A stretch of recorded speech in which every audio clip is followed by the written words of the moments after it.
It was a crisp autumn afternoon when Mr. Williams, a man who had built his life on financial success and sharp business acumen, took his usual route to the office. The bustling city was a sea of activity, commuters rushing by, the sound of distant car horns, the rhythmic hum of life carrying on in its typical fashion. The high-rise buildings loomed over the streets, casting long shadows on the sidewalks as people hurried past each other, absorbed in their own lives. Mr. Williams, however, walked at a more leisurely pace. Clad in an expensive suit, his leather shoes clicked with precision on the pavement. His mind was always ticking, a relentless stream of thoughts about the stock market, mergers, and the next big deal. He was the picture of success, polished, composed, and driven by ambition. As he walked down the street, he saw her again. Sarah. Every day she sat at the same spot near the corner of Fifth Avenue by a row of high-end shops and cafes. Her appearance never changed. Worn clothes that looked like they had seen far too many winters, a small cardboard sign propped against her backpack with the simple words, "Anything helps. God bless." Sarah was in her mid-30s, but life on the streets had aged her far beyond her years. Her hair was tangled and dull, her cheeks sunken from malnutrition.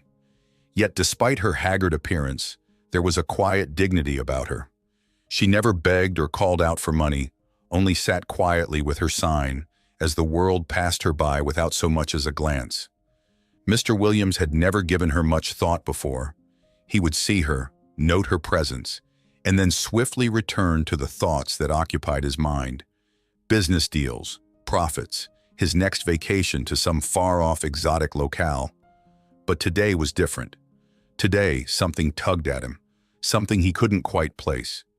He paused a few feet away from her, glancing down at the wad of cash in his wallet. $350 to Mr. Williams. It was a trivial sum. Pocket change, really. He could spend that on a single dinner without a second thought. But to Sarah, it could be life-changing. Or at least, that's what he assumed. Without much contemplation, he stepped forward. His shadow loomed over Sarah, who looked up with tired but curious eyes. Mr. Williams knelt down beside her, pulling out the $350 in cash. "Here," he said, handing it to her, his voice firm but void of emotion. Sarah blinked in surprise, her eyes flicking from the money to Mr. Williams's face. Are you sure?" she asked, her voice rough, as though she hadn't spoken in hours. "Take it," Mr. Williams insisted, almost impatiently. "Use it however you need."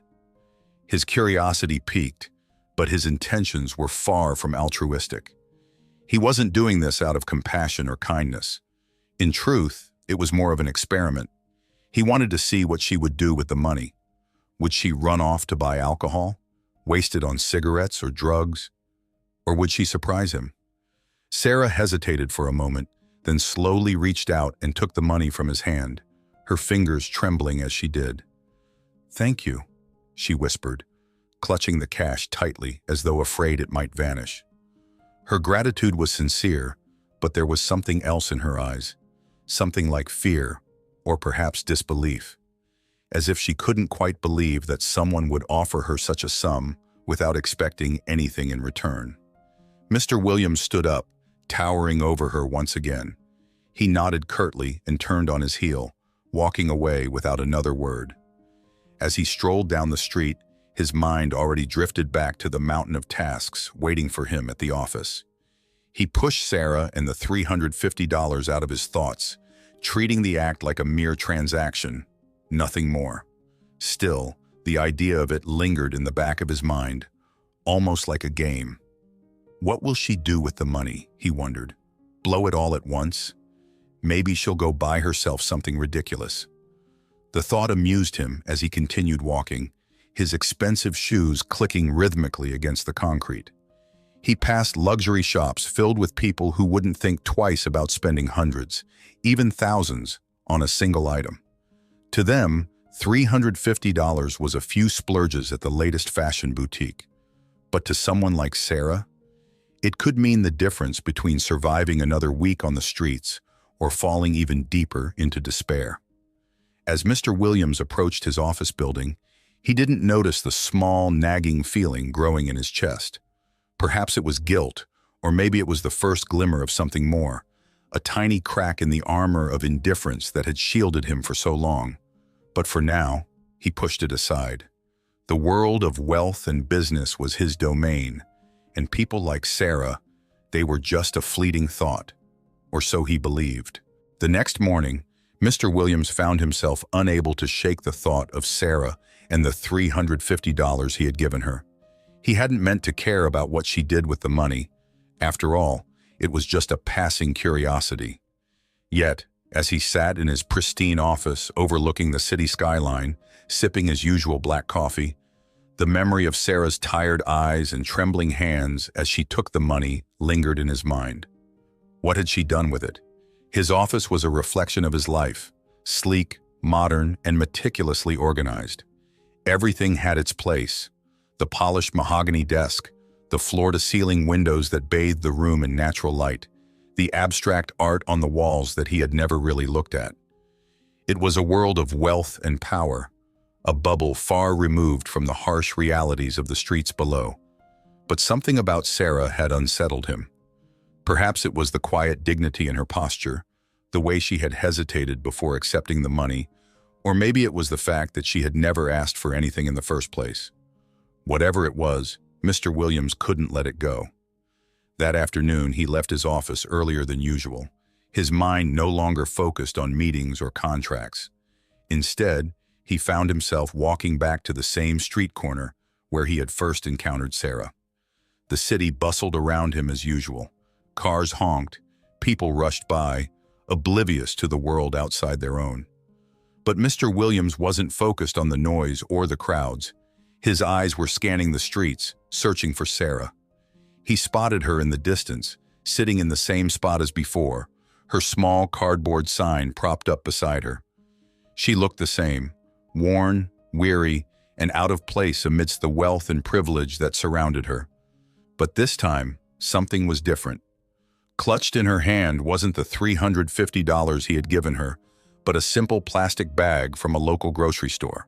Curiosity got the better of him. He lingered across the street, watching as Sarah stood up and began to walk, carrying the grocery bag with her. There was no rush in her steps, no sign that she was about to splurge the money on something extravagant, as he had half expected. In fact, she walked with purpose, but without urgency, as if she knew exactly where she was going. Mr. Williams's instincts as a businessman kicked in. He had spent years reading people, analyzing their behavior, predicting their next moves in the corporate world. But now, those instincts were focused on Sarah. He wasn't sure why, but something about her actions intrigued him, and he couldn't resist the urge to follow her. Keeping a discreet distance, he trailed behind her as she made her way through the busy streets. The plastic bag in her hand swayed with each step, its contents still a mystery to him. She eventually turned down a quieter alley, one that Mr. Williams would never have ventured into on his own. It was tucked away from the main roads, a place most people in his world would never think to go. As he approached the alley, Mr. Williams stopped short, peeking around the corner. What he saw next caught him completely off guard. In the alley, a small group of homeless individuals had gathered, men and women who looked as weathered and worn as Sarah, their clothes tattered and their faces lined with hardship. They huddled together, speaking quietly among themselves, their eyes weary but not without hope. Sarah approached them without hesitation. She smiled, a genuine warm smile that seemed to light up the otherwise bleak alleyway.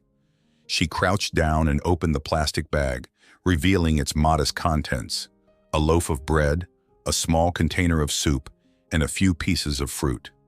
Not much, certainly not enough to feed a group of people, but it was all she had. One by one, she began to share the meal with them. She broke the bread into small pieces, handing them out with care, making sure everyone received something. As she poured the soup into makeshift bowls, her hands moved with a gentle kindness, her every action thoughtful and deliberate. Mr. Williams stood frozen, watching the scene unfold. He had expected something entirely different. He had thought Sarah might use the money to indulge herself, to escape her harsh reality for a moment. But instead, she was giving it away, sharing what little she had with those who were just as desperate as she was. The sight stirred something deep within him. He had spent his life surrounded by wealth, power, and excess, but here, in this forgotten alley, he witnessed a kind of generosity he had never known. Sarah, who had so little, was willing to share it all with others in need. As he watched her interact with the group, Mr. Williams began to realize the gravity of what he was witnessing. This wasn't just about money. It was about compassion, human connection, and the quiet strength of those who had nothing but still found a way to give. In that moment, Mr. Williams felt a pang of guilt, a deep sense of shame for the assumptions he had made about Sarah. He had judged her, as he had judged so many others, based on her appearance and her circumstances. But now, he saw her for who she truly was, someone far richer in spirit than he could have ever imagined. For a long while, Mr. Williams remained hidden in the shadows, watching as Sarah and the group finished their modest meal. They laughed quietly, sharing stories and moments of warmth that transcended their difficult circumstances. Sarah seemed at peace, her face softening as she connected with those around her. When the meal was over, Sarah stood up and gathered the empty containers, her smile still lingering. She said her goodbyes, her voice gentle and filled with gratitude, before turning to leave the alley. Mr. Williams stepped back, retreating further into the crowd. He didn't want Sarah to see him, not yet. He wasn't ready to face the truth of what he had learned, about her, about himself. But he knew that this moment would stay with him, changing him in ways he couldn't yet understand. As Sarah disappeared into the distance, Mr. Williams realized that the small act of giving her $350 had not only changed her life, but also his own. And this was only the beginning.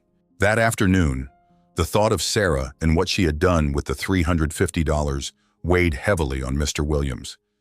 The image of her sharing the meal with those less fortunate than herself was stuck in his mind, like a haunting melody that wouldn't go away. He couldn't understand it. Why hadn't she used the money for herself? Why didn't she buy new clothes, or maybe even a ticket out of the streets, at least for a little while? His entire world had been built on accumulation, on the relentless pursuit of more. More money, more status, more power. To him, wealth was a measure of success, a way to quantify his achievements and establish his worth in society. And yet, here was this woman who had nothing. Nothing but a small cardboard sign and a bag of humble possessions, who had done something that defied his understanding. It wasn't just charity. It was something deeper, something he couldn't quite grasp, but desperately wanted to.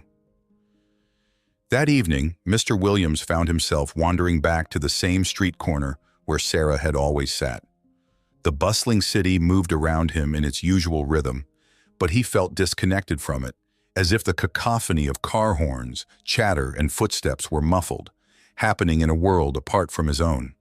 For the first time, he didn't feel like he belonged in the pristine skyscrapers and polished storefronts that lined the street. Instead, he was drawn toward something simpler, more grounded. When he reached the corner, he saw Sarah sitting in her usual spot. The sun was setting behind her, casting a warm, golden light over the street. She was alone now, her group of companions from the alley long gone. The plastic bag from earlier was empty beside her, and she sat quietly, hands folded in her lap, her head tilted down as if lost in thought. Mr. Williams hesitated for a moment, unsure of how to approach her. He had never done anything like this before. Talking to people on the streets wasn't part of his world. But something inside him urged him forward. His polished shoes clicked against the pavement as he crossed the street, and with each step, he felt the distance between his life and hers growing smaller. When he finally reached her, Sarah looked up, startled at first, but her expression quickly softened into recognition. There was no fear or suspicion in her eyes, just a quiet curiosity. "Hello," Mr. Williams began, his voice more tentative than he had expected. I don't know if you remember me, but I gave you some money yesterday." Sarah smiled gently.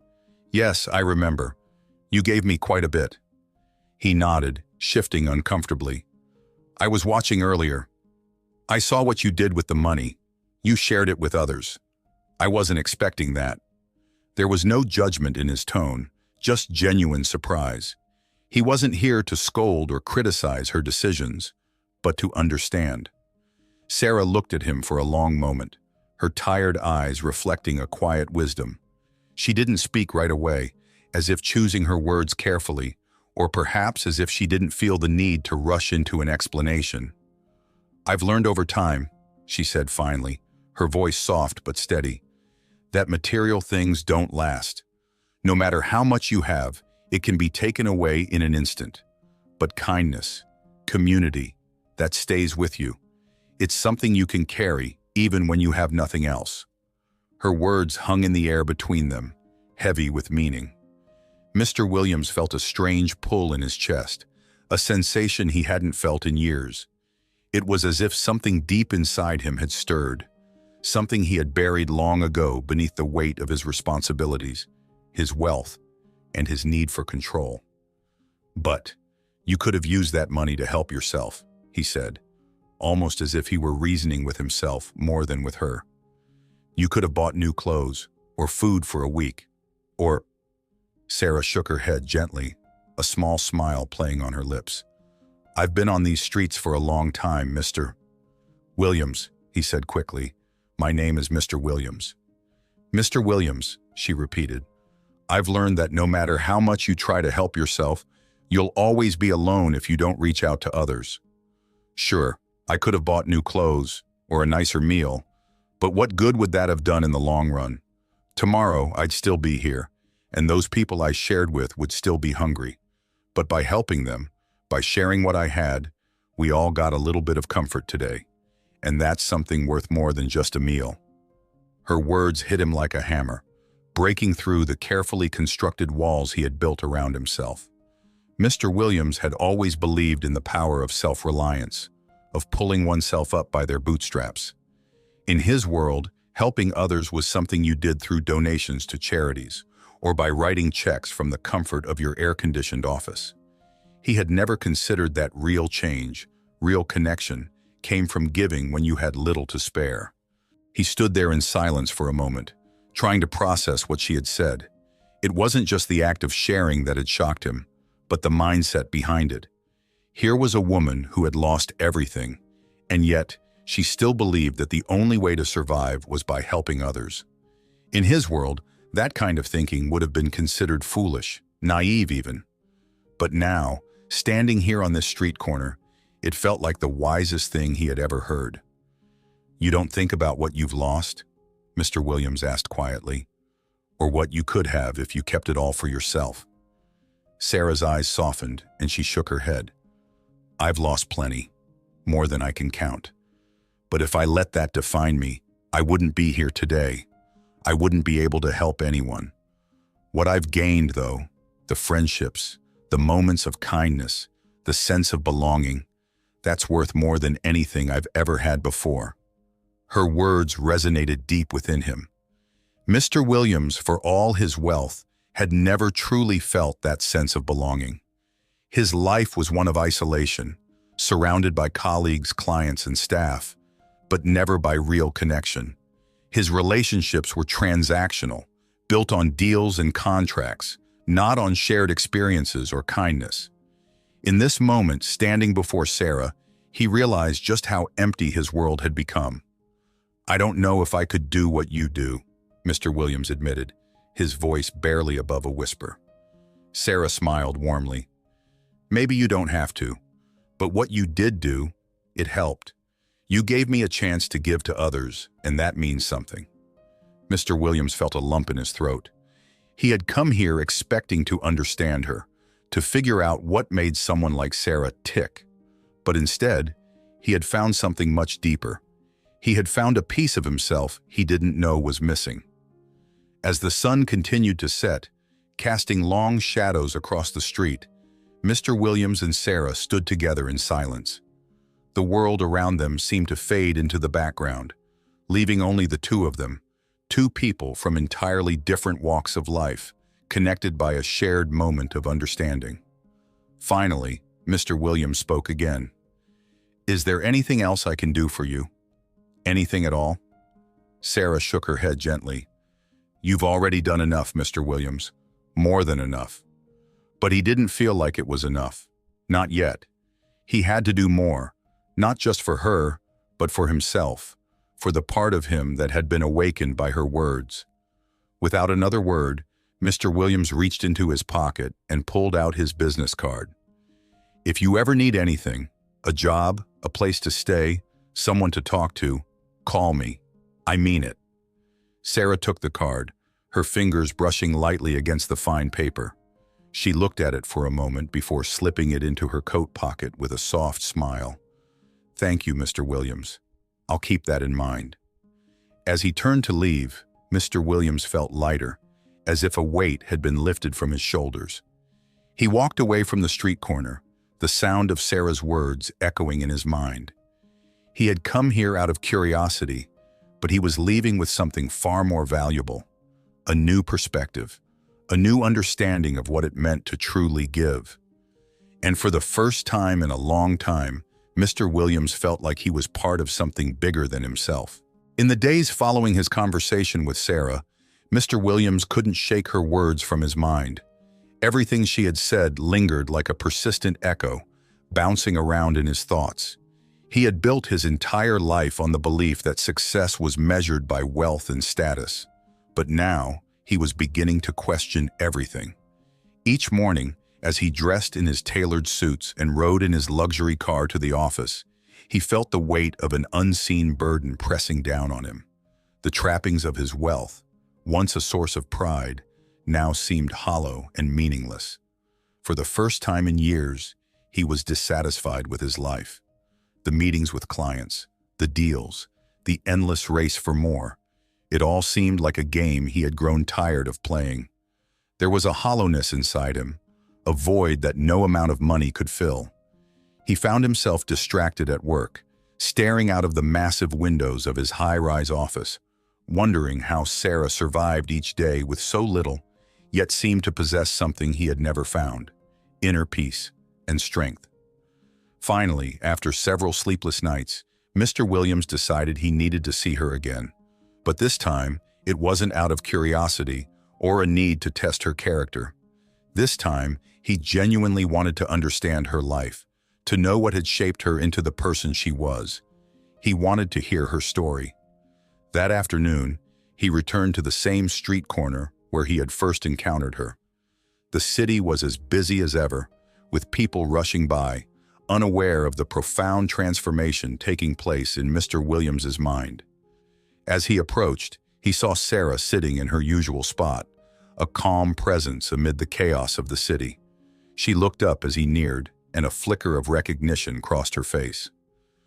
"Mr. Williams," she greeted him with a warm smile. "You're back."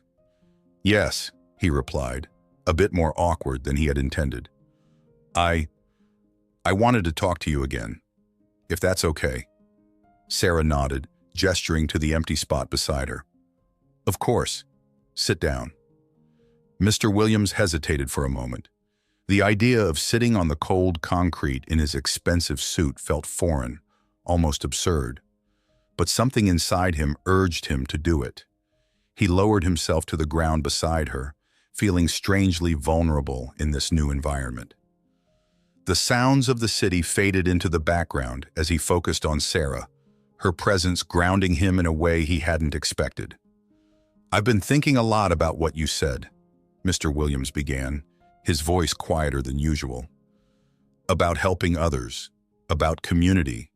I realized, I don't know anything about that. My whole life has been about looking out for myself, about climbing higher, getting more. But you, how do you do it? How do you keep going, day after day, with nothing?" Sarah looked at him thoughtfully, her eyes reflecting a wisdom far beyond her years. "It's not about having nothing," she said softly.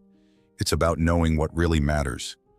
I may not have much in the way of money or possessions, but I have something more valuable: connection.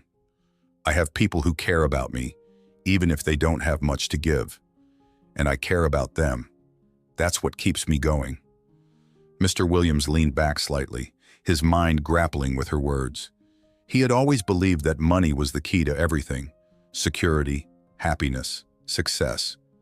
But now he was beginning to see that there was a whole other world of value that had nothing to do with wealth. "Would you mind telling me your story?" Mr. Williams asked after a moment of silence. "How did you end up here?" Sarah smiled faintly, as if she had been asked that question many times before. She took a deep breath and began. "I wasn't always on the streets," she said. "I had a life, an ordinary life, really. I had a job, a small apartment, a family I was close to. But things don't always go as planned. It started when I lost my job. The company I worked for downsized, and I was one of the people let go. I thought I could find something else quickly, but it didn't happen that way." Her voice remained calm, but there was a sadness beneath the surface, a quiet pain that she carried with her. "I went through my savings, thinking it was just a temporary setback. But then my rent went up, and before I knew it, I couldn't afford to stay in my apartment. I had to leave. I thought it would be for a few weeks, maybe a month, but once you lose your footing, it's hard to get back up." Mr. Williams listened intently, his heart sinking as she spoke. He had never imagined how quickly life could unravel for someone. He had always assumed that people on the streets had somehow chosen that life or had made poor decisions. But hearing Sarah's story, he realized how easily anyone could fall into such hardship. "And your family?" he asked gently. "They tried to help," Sarah said, her voice growing quieter. "But they had their own struggles. My parents passed away a few years ago, and my siblings, well, they have their own families to take care of. I didn't want to be a burden." Her words hit Mr. Williams like a punch to the gut. The isolation, the pride in not wanting to burden others. It resonated with him more than he cared to admit. He had always been self-sufficient, priding himself on not needing anyone. But now he saw the cost of that mindset, both for Sarah and for himself. "And after that?" he asked, though part of him wasn't sure if he wanted to know the rest of her story. It was too painful, too real. "I ended up here," Sarah continued. "At first I thought I'd be able to get back on my feet, find another job. But once you're homeless, it's hard to get a job without an address or a phone. And then, well, it became a cycle. I spent what little I had on food or clothes to get through the day. I kept thinking tomorrow would be the day things turned around, but tomorrow never came." Her voice was matter-of-fact, without bitterness or anger, just acceptance. But Mr. Williams felt his chest tighten with every word. How had someone like Sarah, someone who seemed so full of kindness and strength, ended up here? It wasn't fair. It wasn't right. "I'm so sorry," he said, his voice barely a whisper. Sarah shook her head. "You don't need to be. I've made peace with it. Life isn't always fair, but that doesn't mean you stop living. I've found my way, even if it's not the way I expected." Mr. Williams sat in silence, his mind racing. He had come here thinking he could somehow understand Sarah's life, but now he realized how much more there was to learn. Her resilience, her ability to find peace in the midst of such hardship, amazed him. He had always considered himself strong, but now he wasn't so sure. "How do you stay so positive?" he asked, his voice full of genuine curiosity. "I don't know if I could do it." Sarah smiled softly, her eyes twinkling with a quiet wisdom. "You'd be surprised what you're capable of when you have no choice. But it's not just about surviving. It's about finding meaning in the little things, helping someone else, sharing a smile, knowing that you're not alone. That's what keeps me going." Mr. Williams stared at her, feeling a profound sense of admiration. He had come here expecting to offer Sarah something, a hand up, a way out. But instead, she was the one offering him something far more valuable: perspective. She was teaching him what it meant to live with purpose, even in the face of adversity. "I don't know how to thank you," Mr. Williams said, his voice thick with emotion. "You've opened my eyes to things I never considered before." Sarah smiled, her expression warm and kind. "You don't need to thank me. Sometimes we just need to listen to each other. That's enough." For the first time in years, Mr. Williams felt something shift inside him. It wasn't a change in his bank account or his business dealings, but a change in his heart. He realized that wealth wasn't about how much you had, but about how much you could give, and not just in money, but in compassion, understanding, and connection. He stood up slowly, his legs stiff from sitting on the cold concrete. "If you ever need anything, anything at all, you know how to reach me." Sarah nodded, her smile never fading. "Thank you, Mr. Williams, but I think I'll be okay. I always have been." As Mr. Williams walked away, the bustling city around him seemed different, less daunting, less cold. He had come to understand something that had eluded him for most of his life, that true wealth wasn't measured in dollars, but in the strength of the human spirit. And in that moment, he felt richer than he had ever felt before. Days turned into weeks after Mr. Williams's last conversation with Sarah, but her words and the gravity of her story never left him. He found himself thinking about her at odd moments, during meetings, while reviewing business deals, or even when dining in luxurious restaurants. The contrast between his life of abundance and Sarah's life of survival weighed heavily on him. The more he thought about it, the more he felt compelled to do something, to act beyond the small gesture of $350 that had sparked this awakening inside him. He had spent his entire life accumulating wealth, and yet, in the face of Sarah's quiet strength and generosity, all his riches felt insignificant. Money, he realized, couldn't buy the resilience, compassion, and humanity that Sarah embodied. He knew he needed to offer more than a simple act of charity. He needed to make a meaningful impact, not just for Sarah, but for the many others who were overlooked by society. One morning, after wrestling with his thoughts all night, Mr. Williams decided to approach Sarah again. This time, he wasn't coming as a curious bystander or a detached benefactor. He was coming as someone who had been profoundly moved and changed by her. As he approached her usual spot, he saw her sitting quietly, just as she always did, her few belongings neatly arranged beside her. "Good morning, Sarah." Mr. Williams greeted her with a warm smile, feeling an unfamiliar yet welcome sense of humility wash over him. Sarah looked up and returned his smile. "Mr. Williams, it's good to see you again. How have you been?" He took a seat beside her, just as he had done before, feeling no discomfort this time. The cold concrete didn't bother him anymore.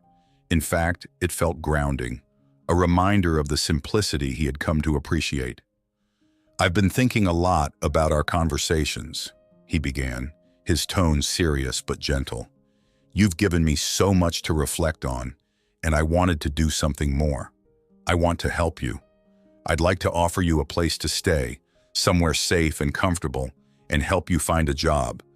You deserve a chance to rebuild your life, and I want to support you in any way I can."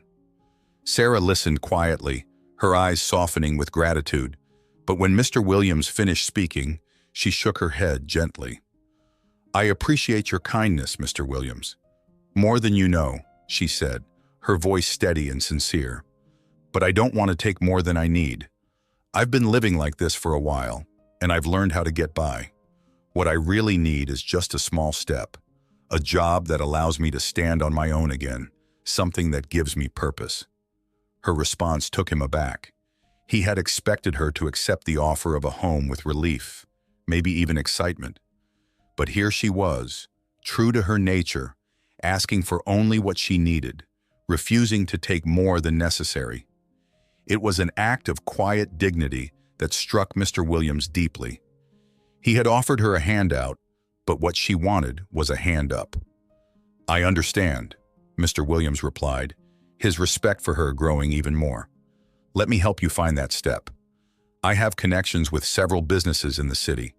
I can make sure you get a job that suits your skills. something stable. Sarah smiled, this time with a hint of hope in her eyes. That would mean the world to me. All I need is a chance. True to his word, Mr. Williams began making calls the very next day. He reached out to several business partners and explained Sarah's situation, not in a way that framed her as a charity case, but as a strong, resilient woman who simply needed an opportunity to regain her footing. Within a week, he had arranged an interview for Sarah at a community outreach center, where they needed someone with a compassionate heart to help with administrative work. The job wasn't glamorous, but it was meaningful, and most importantly, it was something Sarah could take pride in. The day of the interview arrived, and Mr. Williams offered to drive Sarah to the center, but she politely declined. "I'll walk," she said with a smile. "I want to take this step on my own." Watching her walk away with her head held high, Mr. Williams felt an immense sense of admiration. This wasn't about him saving her, it was about her saving herself. He had merely opened the door, she was the one walking through it. Sarah nailed the interview, impressing the staff with her determination, life experience, and genuine desire to help others. She was offered the job on the spot, and for the first time in years, she felt like she was regaining control of her life. The pay was modest, but it was enough for her to afford a small room in a shelter for women transitioning out of homelessness. It wasn't much, but to Sarah, it was everything. A new beginning, a chance to rebuild her life with dignity. Over the following months, Sarah's life began to change in small but significant ways. She saved what little she could, made friends with her coworkers, and found joy in the simple routine of a stable job. Each day was a step forward, and though the path wasn't easy, it was hers to walk.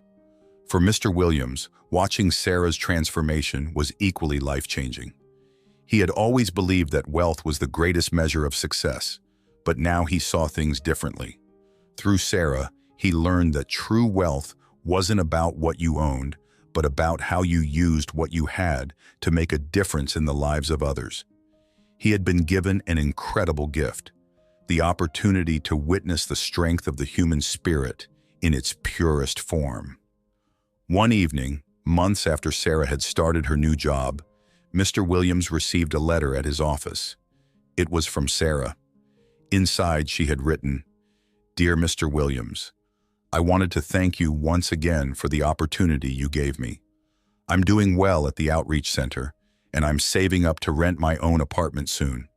But more than that, I want to thank you for believing in me when I didn't believe in myself. That small act of kindness you showed me changed everything. I've learned that sometimes all it takes is one person to see you, to give you a chance, and to remind you that you're worth something. I've also learned that true wealth isn't about money or possessions. It's about the connections we make, the lives we touch, and the ways we can lift each other up. You taught me that, just as much as I may have taught you. Sincerely, Sarah." As Mr. Williams read the letter, his eyes welled up with tears. He hadn't expected this outcome when he first gave her the money. He had been driven by curiosity, perhaps even a touch of arrogance, wanting to see what a homeless woman would do with $350.